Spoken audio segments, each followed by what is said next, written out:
सामान्य व्यक्ती पुढे जायला तयार नव्हता, परंतु आज CJPच्या माध्यमातून अभिजित आणि सोनम वांगचुक सरांच्या माध्यमातून हा जो लढा या देशामध्ये संविधानिक मूल्यांना घेऊन उभा झालेला आहे तो अत्यंत महत्त्वाचा आहे।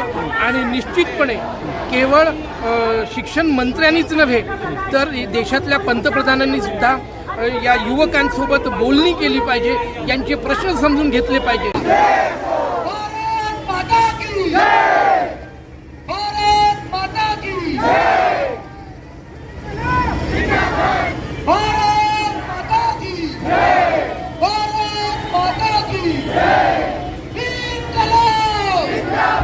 मी दीक्षिका आत्राम आणि मी 12th पास आउट आहे। माझा यावेळेस पहिला अटेम्प्ट होता आणि जो मी जेन्युअनली म्हणत आहे, जो स्कोअर माझा अज्युम स्कोअर होता त्याच्यापेक्षा खूप पटीने कमी आलेला आहे। त्याच्यामुळे म्हणजे मी आता एका जो कॉलेज मला पाहिजे होता त्यासाठी मी क्वालिफाय नाही करू शकत आहे। तर आता म्हणजे जेन्युअनली म्हणणार तर आधीच पेपर लीक नसता झाला तर मे बी माझं सिलेक्शन पण झालं असतं त्या कॉलेजमध्ये। राजीनाम्याने प्रश्न तो माणूस जर तिथून उठेल आणि जर कुठला तो माणूस अकाउंटेबिलिटी घ्यायला रेडी असणार जर तो बसेल तर हे होणार ना, नाही तर थोडी होणार आहे काही। जर दुसरा कोणी बसेल आणि जर तो तेच करत असेल तर थोडी होणार आहे ते।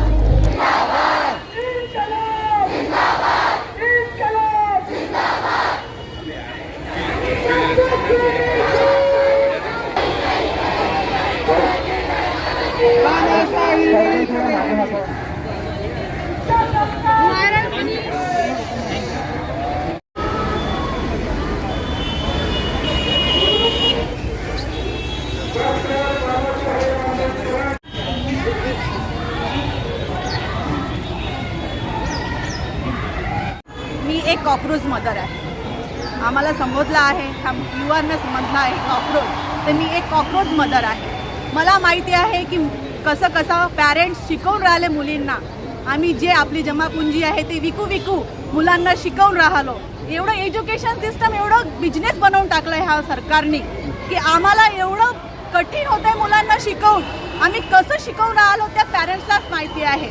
माझे हस्बंड आता ड्रायव्हर आहेत, मी घरी मेसचा बिझनेस करते, मला 3 मुली आहेत। आम्ही कसं शिकवणार मुलींना? हा बिझनेस, हा सरकारने हे शिक्षण पूर्ण बिझनेस करून टाकला आहे।